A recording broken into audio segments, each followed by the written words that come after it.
അടുത്തയിടെ ഞാൻ ഏറെ സ്നേഹിക്കുന്ന സ്വതന്ത്ര ചിന്തകനായ എം.എൻ. കാരശ്ശേരി മാസ്റ്ററുടെ പൗരോഹിത്യത്തെക്കുറിച്ചുള്ള ഒരു പ്രഭാഷണം കേൾക്കാനിടയായി. ആ പ്രഭാഷണത്തിന് നൽകിയിട്ടുള്ള തമ്പനയിൽ ഇങ്ങനെയാണ്: പൗരോഹിത്യം തിന്മയുടെ വിളഭൂമി. ലോകത്തിലുള്ള എല്ലാ പൗരോഹിത്യവും തിന്മകൾ നിറഞ്ഞതാണെന്നാണ് അതിലൂടെ കാരശ്ശേരി മാഷ് പ്രസ്താവിക്കാനായിട്ട് ശ്രമിക്കുന്നത്. എന്നെ സംബന്ധിച്ച് ഞാൻ ഒരു ക്രിസ്തു മത വിശ്വാസിയാണ്. ക്രിസ്തു മതം മറ്റു മതങ്ങളെക്കാൾ നല്ലതാണെന്ന് പ്രഖ്യാപിക്കാൻ ഞാൻ ശ്രമിക്കുന്നില്ലെങ്കിലും ക്രിസ്തു മതം ഞാൻ അറിഞ്ഞ് അംഗീകരിക്കുന്ന ഒരു സത്യമാണ്. അതിൽ ഞാൻ അഭിമാനം കൊള്ളുന്ന വ്യക്തിയാണ്. അപ്പോൾ ക്രിസ്തു മതത്തിൻ്റെ കത്തോലിക്ക സഭ ചില സഭകളിൽ, എപ്പിസ്കോപ്പൽ സഭകളിൽ പൗരോഹിത്യമുണ്ട്. ആ പൗരോഹിത്യത്തെ എന്തുകൊണ്ടാണ് ഞങ്ങൾ അംഗീകരിക്കുന്നത്? അതിനുള്ള കാരണങ്ങൾ കൂടി കാരശ്ശേരി മാഷ് അറിയുന്നത് നല്ലതാണ്. ഒന്നാമത്തെ കാരണം, ഈ ഞങ്ങൾക്ക് ലഭിച്ചിട്ടുള്ള യേശുക്രിസ്തുവിനെ കുറിച്ചുള്ള അറിവ്, ഈ സുവിശേഷം എൻ്റെ കയ്യിൽ എത്തിച്ചു തന്നത് 2000 കൊല്ലം മുമ്പ് നടന്ന ഒരു സംഭവത്തെ കൃത്യമായി ചില തത്വങ്ങളായി, പ്രയോഗങ്ങളായി, ചില ധാർമ്മിക നിയമങ്ങളായി ഇന്ന് എൻ്റെ കയ്യിലെത്തിയിട്ടുണ്ടെങ്കിൽ, ഇന്ന് ഈ സമൂഹത്തിൻ്റെ കയ്യിലെത്തിയിട്ടുണ്ടെങ്കിൽ, ആ വിശ്വാസത്തെ അല്ലെങ്കിൽ ആ ചിന്തകളെ, ആ നന്മകളെ കുറച്ചു പേര് ജീവൻ മുഴുവൻ കളഞ്ഞിട്ട് അത് ഞങ്ങളുടെ കയ്യിൽ എത്തിച്ചു തരാൻ വേണ്ടിയിട്ട് മുഴുവൻ സമയം ചെലവഴിച്ചുകൊണ്ടിരിക്കുകയാണ്. അപ്പൊ ഈ ഹൈറാർക്കി എന്ന് പറയുന്നത്, അല്ലെങ്കിൽ ഈ ഭരണാധികാര ഘടന എന്ന് പറയുന്നത് ഇല്ലെങ്കിൽ ആരാണ് ഈ പുസ്തകങ്ങളെ സംരക്ഷിക്കുക? ആരാണ് ഇതിനെ പകർത്തി എഴുതുക? ആരാണ് ഇതിനെ കൈമാറുക?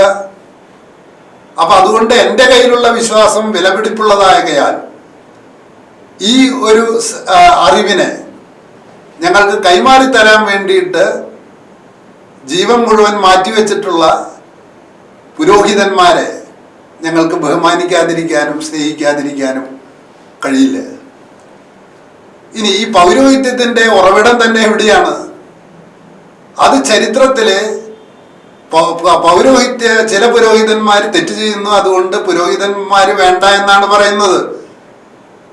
ഞാൻ ചോദിക്കട്ടെ, ഈ ലോകത്തിലുള്ള ഭരണാധികാരികൾ മുഴുവൻ ജനങ്ങൾക്ക് വേണ്ടിയിട്ടാണോ ജീവിച്ചിട്ടുള്ളത്? ആയിരക്കണക്കിന് ഭാര്യമാരും 10,000-കണക്കിന് കൊലപാതകങ്ങളും സമാധാനത്തിൽ കഴിഞ്ഞിരുന്ന രാജ്യങ്ങളെ ആക്രമിക്കലും ചെയ്തിരുന്ന അനേകായിരം രാജാക്കന്മാരും അധികാരികളും സെക്കുലർ ലോകത്ത് നിലനിൽക്കുമ്പോൾ ഈ അധികാരഘടന വേണ്ട എന്നാരെങ്കിലും പറയൂ? എൻ്റെ പൊന്നുമാഷെ, കുടുംബമായാലും സ്കൂളായാലും കോളേജായാലും പഞ്ചായത്തായാലും സ്റ്റേറ്റ് ആയാലും രാഷ്ട്രമായാലും ചില കാര്യങ്ങൾ സംരക്ഷിക്കാനായിട്ട് അധികാരഘടന വേണം. അപ്പൊ അതുകൊണ്ട് അധികാരം അശ്ലീലമാണ് എന്ന രീതിയിൽ സംസാരിക്കുമ്പോൾ അത് അനാർക്കിയിലേക്ക്, അരാജകത്വത്തിലേക്കാണ് വഴിതെളിക്കുക. അത് സമൂഹത്തിൻ്റെ സമാധാനം ഇല്ലാതാക്കുകയാണ് ചെയ്യുക. അതുകൊണ്ട് ലോകത്തിലെ രാജാക്കന്മാരൊക്കെ ദുഷ്ടന്മാരാണ്, അതുകൊണ്ട് ഭരണാധികാരമാണ് തിന്മകളുടെ വിളനിലം എന്ന് പറയാൻ പറ്റൂ? അത് വേണ്ട എന്ന് പറയാൻ പറ്റൂ? അപ്പൊ ഹൈറാർക്കിയെ ഇല്ലാതെ ഒരു പ്രസ്ഥാനത്തിന് നിലനിൽക്കാൻ പറ്റില്ല. ആ ഹൈറാർക്കിക്കൽ ഘടനയിൽ തെറ്റുണ്ടാകാം, അത് കാലഘട്ടത്തിനനുസരിച്ച് പരിഷ്കരിക്കേണ്ടതുണ്ടാകാം. അതുകൊണ്ട് താങ്കളുടെ ഉപദേശത്തെ ആ രീതിയിൽ ഞങ്ങൾ സ്വീകരിച്ചു കൊള്ളാം. അതേസമയം തന്നെ പരിശോധിച്ച് നോക്കുക, ഇന്ത്യയിലെ പൗരോഹിത്യത്തെയും താങ്കൾ കുറ്റപ്പെടുത്തുകയുണ്ടായി. വേദങ്ങൾ, ഉപനിഷത്തുകൾ, അനേകം മിത്തുകൾ, കഥകൾ, ഇത്തരം സംസ്കാരങ്ങളൊക്കെ കൈമാറി തരാനായിട്ട് ഒരു പൗരോഹിത്യം ഇന്ത്യയിലുണ്ടായിരുന്നു. അവരുടെ പേരിൽ തെറ്റുണ്ടാകും. ബ്രാഹ്മണന്മാരുടെ ആ സംസ്കൃതത്തിൻ്റെ റിച്ച്നെസ് തള്ളിക്കളയാനൊന്നും കഴിയില്ല. താങ്കൾ ഉപയോഗിക്കുന്ന ഭാഷയിലെ തന്നെ പല സംസ്കൃതം സംഭാവന ചെയ്തിട്ടുള്ളതാണ്. ഇനി പുരോഹിതന്മാർ ഇത്ര മോശമായിട്ടാണോ ക്രൈസ്തവ പുരോഹിതന്മാർ കേരളത്തിൽ പെരുമാറിയിട്ടുള്ളത്? മോദിജി സംസ്കൃതം പഠിപ്പിക്കണമെന്ന് ആവശ്യപ്പെടുന്നതിന് അനേകം വർഷങ്ങൾക്ക് മുൻപ് ചാവറയച്ചൻ കേരളത്തിൽ സംസ്കൃതം പഠിപ്പിക്കാൻ തുടങ്ങിയിട്ടുണ്ട്. മാഷ്, ഈ കേരളത്തില് കഴിഞ്ഞ 25 വർഷമായിട്ട് ലിപി വിദ്യാർത്ഥികളെ പഠിപ്പിക്കാതെ മലയാള ഭാഷയെ തന്നെ നശിപ്പിച്ചപ്പോൾ അതിനെതിരെ സംസാരിക്കാനായിട്ട് താങ്കളുടെ കൂട്ടുകാരനായ ഫാദർ തോമസ് മൂലയിൽ എന്ന അച്ഛനല്ല ഉണ്ടായിരുന്നത്. മാഷൊന്ന് പരിശോധിച്ച് നോക്കി. കേരളത്തിലെ വിദ്യാലയങ്ങളുടെ ആ നേതൃത്വത്തില് ഉണ്ടായിരുന്നത് കത്തോലിക്ക പുരോഹിതന്മാരാണ്. മാത്രമല്ല, അത് കത്തോലിക്കരല്ലാത്തവരെയും ഞാൻ നിഷേധിക്കില്ല. ആരംഭ കാലഘട്ടത്തിൽ ഇപ്പൊ ട്രിച്ചി സെന്റ് ജോസഫ്സ് കോളേജ്, അവിടെ പഠിച്ചവരാണ് പലരും ഇവിടെ കേരളത്തിൽ അധ്യാപകരായിരുന്നത്. മദ്രാസ് ക്രിസ്ത്യൻ കോളേജ്, അപ്പൊ ഇത്തരം കോളേജുകളുടെ പിറകിലൊക്കെ പുരോഹിതന്മാരുണ്ട്. ഞാൻ വത്സൻ തമ്പു എന്ന് പറയുന്ന ഒരു സാറിന്റെ പ്രഭാഷണം കേട്ടു. അദ്ദേഹം സെന്റ് സ്റ്റീഫൻസ് കോളേജിലെ പ്രിൻസിപ്പലായിരുന്നു. പുരോഹിതന്മാര് തന്നെയാണ് ആ കോളേജ് തുടങ്ങിയത്. അവിടെ പഠിപ്പിച്ചിരുന്നത് ശാസ്ത്രമാണ്, അന്ധവിശ്വാസമല്ല. അവിടെ തുപ്പും ചോറും തിന്നിട്ട് വളർന്ന് റിട്ടയർ ചെയ്തപ്പോൾ അവരെ ചീത്ത പറയാൻ നടക്കുകയാണ്. വിമർശനം എപ്പോഴാണ് ശരിയാവുക? ആ വിമർശനം സാർവത്രികമാകണം, എല്ലാവർക്കും ഒരുപോലെ ബാധകമാകണം, അത് സത്യമാകണം, അത് പൊതുനന്മ വലുതാക്കണം. ഞാൻ പുരോഹിതന്മാരെ ബഹുമാനിക്കാൻ മറ്റു ചില കാരണങ്ങളും ഉണ്ട്. ഇപ്പൊ കോപ്പർനിക്കസ് ഒരു പുരോഹിതനാണ്. അതായത് കോപ്പർനിക്കസിന് അദ്ദേഹത്തിന്റെ മരണശേഷം 70 വർഷത്തിന് ശേഷമാണ് അദ്ദേഹത്തിന്റെ സിദ്ധാന്തത്തെ കുറിച്ച് തർക്കം ഉണ്ടാവുള്ളൂ. നിങ്ങൾ ഇന്റർനെറ്റിൽ ഒന്ന് അടിച്ചു നോക്ക്. എന്താണ് Catholic priest scientist? Catholic priest scientist ഒരു 50 പേരുടെ പേര് വരും. മാത്രമല്ല, യൂറോപ്പിലുള്ള ഇന്ന് പ്രസിദ്ധമായ എല്ലാ യൂണിവേഴ്സിറ്റികളും തുടങ്ങിയിട്ടുള്ളത് കാത്തലിക് ചർച്ചിലെ പുരോഹിതന്മാരാണ്. മാർപ്പാപ്പമാരാണ് അവിടെ സർട്ടിഫിക്കറ്റ് കൊടുത്തിരുന്നത്. Paris university, Oxford university, Cambridge university,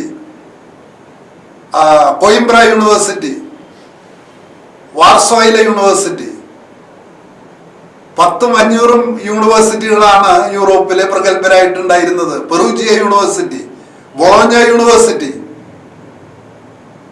അപ്പൊ പൗരോഹിത്യത്തെ ഒറ്റയടിക്ക് തള്ളിക്കളയുമ്പോൾ അത് ശരിയായ പ്രസ്താവനയല്ല. അനേകം പുരോഹിതന്മാര് ജീവിതം കളഞ്ഞിട്ടാണ് ഇത്തരം കാര്യങ്ങളിൽ ഏർപ്പെട്ടുകൊണ്ടിരിക്കുന്നത്. ഇന്ത്യയിലെ തന്നെ പല ഭാഷകളെയും ഗ്രാമറും ലിപിയും ടെക്സ്റ്റും പ്രിന്റിംഗ് മെഷീനും ഒക്കെ നിർമ്മിച്ചെടുത്തിട്ടുള്ളത് പുരോഹിതരാണെന്ന കാര്യം മറക്കരുത്. നവോത്ഥാനം നവോത്ഥാനം എന്ന് വലിയ വായിൽ നാം പറയുമ്പോൾ നവോത്ഥാനത്തിന്റെ കേന്ദ്ര നെടുനായകത്വം വഹിക്കുന്ന മൈക്കിൾ ആഞ്ചലോയെ, റഫായേലിനെ ഇവരെയൊക്കെ സപ്പോർട്ട് ചെയ്തിരുന്നത് കത്തോലിക്ക പുരോഹിതന്മാരാണ്, മാർപ്പാപ്പന്മാരാണ് എന്ന കാര്യവും മറക്കരുത്. അതിനപ്പുറത്ത് 100 കണക്കിന് തെറ്റുകൾ ചൂണ്ടിക്കാണിക്കാനുണ്ട്. പക്ഷെ ഞാൻ ഈ സഭയിൽ വിശ്വസിക്കുന്നതിന്റെ കാരണം ഇതിനൊരു സ്വയം വിമർശന സ്വഭാവമുണ്ട്. ഞങ്ങൾക്ക് തന്നെ വിമർശിക്കാനുള്ള ഒരു കഴിവുണ്ട്. അങ്ങനെയാണ് ഞങ്ങൾ കാലത്തിനനുസരിച്ച് മാറുന്നത്.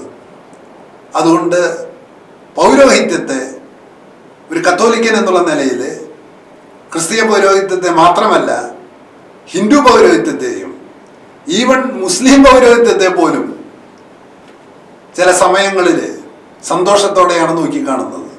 അപ്പൊ അത്തരത്തില് പൗരോഹിത്യത്തെ നിലവിലുള്ള സംവിധാനത്തെ വിമർശന വിധേയമാക്കാൻ കഴിവുള്ള ഒരു പൗരോഹിത്യമാണ് ഈ ലോകത്തെ രൂപാന്തരപ്പെടുത്തുന്നതിൽ നിർണായക പങ്ക് വഹിച്ചിട്ടുള്ളത്. മാർട്ടിൻ ലൂതർ, ശരിയാണ്, അദ്ദേഹം കത്തോലിക്ക സഭയുമായി കലഹിച്ച ആളാണ്. പക്ഷെ തിരിച്ചറിയണം, അദ്ദേഹം ഒരു പുരോഹിതനായിരുന്നു. ഇന്ന് നാം കാണുന്ന ബയോടെക്നോളജി, നമുക്കറിയാം, ഒരു വിത്തിൽ നിന്ന് അല്ലെങ്കിൽ ഒരു ചെടിയുടെ കോശത്തിൽ നിന്ന് അനേകം ചെടികൾ ഉണ്ടാക്കുന്നു. അതിന്റെ അടിസ്ഥാന സിദ്ധാന്തം ഡെവലപ്പ് ചെയ്തത് ഗ്രിഗർ മെന്റലാണ്.